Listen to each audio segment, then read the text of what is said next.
ஆனால் இந்த அதிர்ஷ்டக்கல்ன்ற வார்த்தையை மட்டும் இங்கே பயன்படுத்த வேண்டாம்னு சொல்லுவோம். ரத்தன பரீட்சான்றதை பற்றி நம்ம பேசிகிட்டு இருக்கோமே தவிர, முழுக்க முழுக்க அதிர்ஷ்டக்கல் நினச்சி இந்த கல்லை போட்டால் அந்த காரியம் ஆகிடும்னு பொதுப்படையாக அப்படி நினைக்க வேண்டாம். நம்ம தர்மங்களில், நம்ம சம்பிரதாயங்களில் கற்கள் வைத்து அணிகிற இந்த ஆபரணங்கள் அணிகிற வழக்கம் கட்டாயம் உண்டு. அதுவும் குறிப்பாக பெண்களுக்கு அதிகமாக இருந்தது. அந்த காலத்தில் வந்து இந்த கனக புஷ்பராகம் தோடு வந்து நிறைய பயன்படுத்தினான். வைரத்தோடு போட முடியாதவர்கள் அதுக்கு அடுத்து வந்து கனக புஷ்பராகத்தை பயன்படுத்தினான். ஆனால் வைரத்துக்கும் கனக புஷ்பராகத்துக்கும் விலை வித்தியாசம் எங்கேயோ இருக்கும். வைரம்ன்றது ரொம்ப ரொம்ப விலை மதிப்பான விஷயம்னு வச்சுக்கோங்க. அதோட வைரத்தோடு ஒப்பிடும்போது கனக புஷ்பராகம் விலை மிக மிக குறைவு தான். கற்கள்லேயே கொஞ்சம் கனக புஷ்பராகத்தை ஒப்பிடும்பொழுது மரகத கல்லும் கனக புஷ்பராகவும் கிட்டத்தட்ட ஒன்றா வரலாமோன்னு நினைக்கிறேன். இந்த கனக புஷ்பராகம்ன்றது சிலதில் வந்து சின்ன சின்ன பபுள்ஸ் மாதிரி தெரியும். ஆனால் கற்கள் தரம் பார்த்து வாங்க வேண்டியது அவசியம். உடைந்த கற்களாக இல்லாமல் இருக்கிறது நல்லதுன்னு சொல்லுவோம். இந்த கனக புஷ்பராகம் அப்படின்னு சொல்லும்பொழுது பெரும்பாலான கோயில் ஆபரணங்களில் இந்த கனக புஷ்பராகத்தை பயன்படுத்தலாம். கனக புஷ்பராகம்ன்றது கோயில்களில் சுவாமி திருவாபரணங்களில் நிறைய பார்க்கலாம். ஆனால் அதே நேரத்தில் வந்து எல்லா இடங்கள்லையும் கிடைக்கக்கூடிய ஒரு கல் தான். அதிர்ஷ்ட கற்களில் நவரத்னங்களில் இந்த கனக புஷ்பராகம்ன்றது எல்லா இடத்துலையும் கிடைக்கக்கூடியது. குருவோட ஆதிக்கத்தை சிறப்பாக கொண்டு வரக்கூடியது. எப்படி வந்து மரகதக்கல்ன்றது புத பகவானோட ஆதிக்கத்தை எடுத்துகிட்டு வருமோ, மாணிக்கம் சூரியனோட ஆதிக்கத்தை கொண்டு வருமோ, முத்து சந்திர பகவானோட ஆதிக்கத்தை கொண்டு வருமோ, பவழம் வந்து அங்காரகனோட ஆதிக்கத்தை கொண்டு வரும்னு சொல்கிறாலும், அது மாதிரி கனக புஷ்பராகம் குரு பகவானோட ஆதிக்கத்தை கொண்டு வரும். தனுர் ராசியில் பிறந்தவர்கள், மீன ராசியில் பிறந்தவர்கள் இந்த கனக புஷ்பராகத்துக்கு முக்கியத்துவம் கொடுக்கலாம்.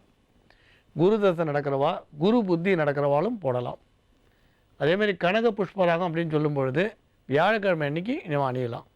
அதே கடக லக்னம் மீன ராசின்னு பிறந்தால் முத்துவும் சேர்த்து இந்த மோதிரத்தோட கனக புஷ்பராகத்தோட முத்துவையும் சேர்த்து அணியலாம். ஆனால் மோதிரமாக மட்டும் போட்டால் தான் பலனா, இல்லை ஓப்பன் செட்டிங்கை போட்டால் பலனா அப்படிலாம் இல்லை. இந்த ஆபரணங்களை பயன்படுத்தலான்னு சொல்லியிருக்கு. அதை வந்து பெண்களாக இருந்தால் தோடாக கூட பயன்படுத்தலாம். அதில் ஒன்றும் பெரிய மாற்றம் இல்லை. அதை பற்றி யோசிக்க வேண்டாம்னு சொல்லுவோம். இந்த கனக புஷ்பராகத்துக்கு இன்னும் சில தன்மை உண்டு. இது வந்து மரகதக்கல் மாதிரி ரொம்ப மென்மையானது தான். இந்த மரகதக்கல் எப்படி அது மாதிரி கொஞ்சம் மென்மையானது தான். மிக மிக வலிமையானதுன்னு நம்ம சொல்ல முடியாது. பொதுவாகவே எந்த அதிர்ஷ்டக்கல்லும் வைரத்தோடு ஒப்பிடும்பொழுது வலிமைன்னு சொன்னால் வைரத்துக்கு இருக்க வலிமை மற்ற கற்களுக்கு இருக்காது. அதிர்ஷ்டத்தை தரதில் சொல்ல, அது விஞ்ஞான ரீதியாகவே வலிமையான கல்லுன்னு வைரத்தை சொல்லுவாள். ஏன்னா வைரத்தை கொண்டு அறுக்கிறதுனால அது இன்னொரு சந்தர்ப்பத்தில் இப்போ வைரத்தை பற்றி இன்னும் விரிவாக பேசுகிறோம். அதனால் இந்த கனக புஷ்பராகம் அப்படின்றது எல்லோ டோபாஸ்ன்றது இந்த குரு பகவானோட ஆதிக்கத்தை அதிகப்படுத்தி தரக்கூடிய ஒன்றா நம்பப்படுறது. அதே மாதிரி நவரத்னங்களில் நம்ம கனக புஷ்பராகத்துக்கு முக்கியத்துவம் உண்டு. இந்த கனக புஷ்பராகம் நீண்ட காலமாக நம்ம தேசத்தில் வந்து பயன்படுத்தக்கூடிய ஒரு அதிர்ஷ்டக்கல், பூமியில் கிடைக்கக்கூடிய ஒரு கல்.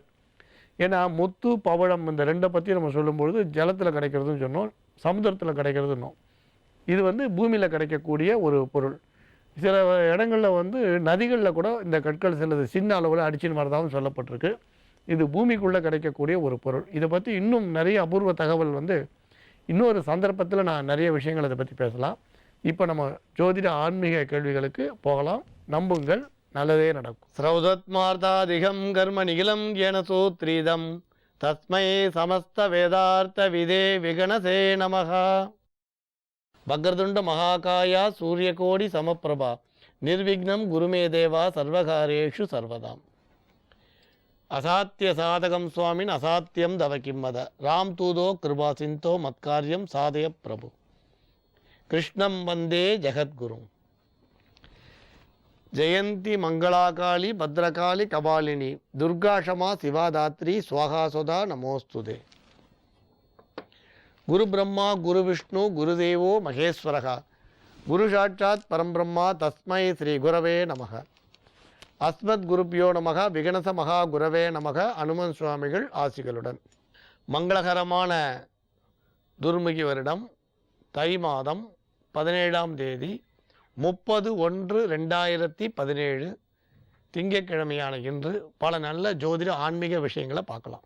நம்ம தொடர்ந்து நவரத்னங்களை பற்றி பேசிட்டு வரும்பொழுது சில நேரங்களில் பார்த்தீங்கன்னா நீங்கள் படம் பார்த்தாலும் டிவி பார்த்துருந்தாலும் விளம்பரம் வரும். அந்த மாதிரி நவரத்னங்களை பற்றி பேசும்பொழுது திருப்பி நம்ம சம்பிரதாயங்களை பற்றி வந்துட்டு மறுபடியும் நாளையிலேருந்து நவரத்னங்களை பற்றி பேசலாம். நம்ம சாஸ்திரங்களும் சம்பிரதாயமும் பார்த்திங்கன்னா அறுதிட்டு கூற முடியாத அளவு பழமையானது. இப்போ நீங்கள் மொகஞ்சதரோ ஹரப்பா போன்ற இடங்கள்லாம் பார்த்தீங்கன்னா நிறைய கண்டுபிடிச்சதா சொல்கிறேன். இப்போ கூட மதுரை பக்கத்தில் நிறைய நம்ம ஆராய்ச்சியில் வந்து பழமையான விஷயங்கள் இருக்குது அப்படின்னு கண்டுபிடிச்சிருக்கான். இங்கே குடுமியா மலைன்றதில் இசையை பற்றி கல்வெட்டெல்லாம் உண்டுன்னு சொல்கிறான். இசையை பற்றி ஒரு கல்வெட்டு குடுமியா மலைன்றதில் நம்ம கண்டுபிடிச்சிருக்கான். அதேமாதிரி அஜந்தா எல்லோரா போன்ற இடங்களில் பார்த்தீங்கன்னா அந்த ஓவியம் நீங்கள் பார்த்தீங்கன்னா அந்த கலர் வந்து மங்காமல் இருக்கக்கூடிய அளவு பூவிலேருந்து சில பழங்கள்லேருந்து எடுத்த அருமையான ஓவியங்களை நம்ம வந்து அஜந்தா எல்லோரா குகை ஓவியங்களில் நம்ம பார்க்குறோம். அதே மாதிரி பார்த்தீங்கன்னா சில தொன்மையான வர்மக்கலை, தொடுவர்மம், படுவர்மம் சொல்லுவாள். அந்த மாதிரி வர்மக்கலையெல்லாம் கேரளாவில் இப்போ பிரசித்தமாக இருக்குது. இருந்தாலும் தமிழ்நாட்டில் ஒரு காலத்தில் கொடி கட்டி பறந்ததாக சொல்லுவாள். இந்த வர்மக்கலைகளை பற்றி நிறைய சொல்கிறான். அது வந்து பாதுகாப்புக்கு, ஆரோக்கியத்துக்கு ரெண்டுத்துக்குமே பயன்படுத்த முடியும்னு சொல்கிறான். இப்படி நிறைய சாஸ்திரங்களை பற்றி, தர்மங்களை பற்றி சொல்கிறான். நம்ம பாரத தேசத்தில் பார்த்திங்கன்னா இந்த அகண்ட தேசத்தில் 2 பேரை நம்ம மறக்கவே முடியாது. நம்ம சுதந்திரத்துக்காக பாடுபட்ட காந்தியடிகள், ஆன்மீக விடுதலைக்காக பாடுபட்ட விவேகானந்தர். ஒருத்தர் வந்து சுதந்திரத்துக்காக, நாட்டு சுதந்திரத்துக்காக பாடுபட்டார். நாடு சுதந்திரம் அடையணும்னு பாடுபட்டவர் காந்தியடிகள். ஆன்மீக சுதந்திரம் அடையணும்னு பாடுபட்டவர் விவேகானந்தர். 2 பேருக்கும் இன்னொரு ஒற்றுமை உண்டு. இவரை பார்த்தீங்கன்னா காந்தியடிகளுக்கு ராமநாமத்தை வந்து யாரும் வெளியே வந்து சொல்லலை. அந்த ராமநாமத்தை அவரே கையில் எடுத்துட்டார். விவேகானந்தருக்கு ஒரு பெருமை என்னென்னா, குரு வந்து அவர் வீடு தேடி போனார். ராமகிருஷ்ண பரமஹம்சர் அவர் இல்லம் தேடி போனார். இந்த 2 பேருக்கும் இப்படி ஒரு பெரிய ஒற்றுமை உண்டு. ராமகிருஷ்ண பரமஹம்சர் வீடு தேடி போனார். ஆக விவேகானந்தருக்கும் காந்தியடிகளுக்கும் இந்த ஒரு ஒற்றுமை உண்டு. கடையனுக்கும் கதிமோற்றம்ன்ற நூலை படிச்சுட்டோம். காந்தியடிகள் வந்து தன் வாழ்க்கையில் மிகப்பெரிய திருப்பத்தை சந்தித்ததாக சொல்வாள். அதேமாதிரி விவேகானந்தரை பற்றி எடுத்துக்கணுன்னா, காளிகிட்ட பிரார்த்தனை பண்ண போயிட்டோம். அதுக்கப்புறம் அவர் உள்ளே நடந்த மாற்றங்கள் ரொம்ப ஆச்சரியமானது. கன்னியாகுமரியில் அவர் வந்து தபஸ் பண்ணது தெரியும். அவர் எங்கோ பிறந்தாலும் எங்கேயோ வந்து சிறந்தார். நம்ம இந்தியாவில் ஒரு மூலையில் வந்து இன்னொரு மூலைக்கு வந்து கன்னியாகுமரியில் கடுமையான தபஸ் பண்ணார். இந்த நேரத்தில் எதுக்கு இதை பேசுகிறோன்னா, இப்போ தான் நம்ம வந்து உண்மையான குடியரசாக ஆகிட்டோம்னு நான் சொல்கிறேன். இத்தனையோ சுதந்திர தினங்களை நம்ம பார்த்துருக்கோம். எவ்வளவோ குடியரசு தினங்களை பார்த்தாலும் இந்த முறை நம்ம பண்ண குடியரசு வந்து உண்மையான குடியரசு. அது எப்படி இந்த வருஷம் சொல்லுங்க, போன வருஷம் அதுக்கு முன்னே இல்லையா, இத்தனை வருஷமாக கொண்டாடுறதுன்னு சொன்னால், காந்தியடிகள் ஒரு வார்த்தை சொன்னார். ஒரு பெண் எப்பொழுது தனியாக இரவில் நடந்து போகிறாளோ நகையோட, அப்போ தான் நம்ம நாடு உண்மையிலே சுதந்திரம் அடைஞ்சதுன்னு பெருமை கொள்வேண்டார். ஆனால் இன்றைக்கி பார்த்தீங்கன்னா எந்தோ ஒரு குறிக்கோளாக இருக்கலாம். அந்த குறிக்கோளை முன்னிட்டு எத்தனையோ லட்சக்கணக்கான பெண்கள், மாணவர்கள் எந்த விவேகானந்தர் வந்து தங்கி இருந்து நம்ம தேசத்தில் அமெரிக்கா போயிட்டு வரார், அந்த அமெரிக்காவில் தான் அவருக்கு அற்புதமான அனுபவங்கள் கிடைக்கிறது. அங்கே அற்புதமான அனுபவம். ஒரு பெண் கேட்குறா, உங்களை மாதிரி ஒரு குழந்தை எனக்கு வேணுன்றா. ஏமா நீ அதுக்காக காத்துட்டுருக்க, இப்பயே என்னை குழந்தைய எடுத்துக்கொண்டார்.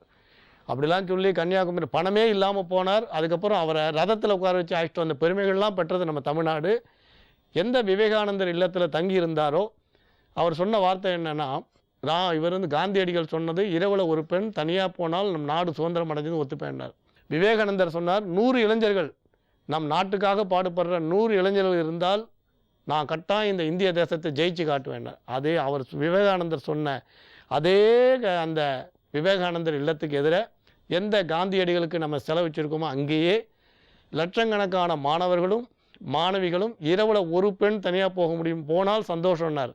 லட்சக்கணக்கான பெண்கள் தனியாக நடந்து போல இருந்து தூங்கி சாப்பிட்டு ஏதோ ஒரு நல்ல குறிக்கோளுக்காக பாடுபட்டதை பார்க்கும்பொழுது இப்போ அவள் 2 பேர் சொன்னதும் நம்ம தேசத்தில் ஜெயிச்சுடுத்து. அதனால் அவர் கண்ட கனவு, காந்தியடிகள் கண்ட கனவு நனவாயிடுது. ஒரு காந்தி வந்து அகிம்சையை கையில் எடுத்து போராடும் பொழுது நம்ம நாட்டுக்கே சுதந்திரம் கிடைச்சிது. இப்போ இத்தனை லட்சக்கணக்கான காந்திகள் அகிம்சையை கையில் எடுத்து ஒரு நல்ல போராடி இருக்கா. அப்போ நம்ம தேசத்தை பற்றி இனிமேல் நம்ம கவலைப்பட வேண்டாம். நீங்கள் வடதேசமோ இல்லை வெளிநாடு போனால் எங்கேருந்து வந்தேன்னா இந்தியன்னு சொல்லுவோம். இப்போ நம்ம தமிழ்னு சொல்லிக்கலாம். தமிழ்நாட்டிலேருந்து வந்தேன்னு பெருமையாக சொல்லிக்கலாம். நம்ம தமிழ்நாடுன்னு சொன்னால்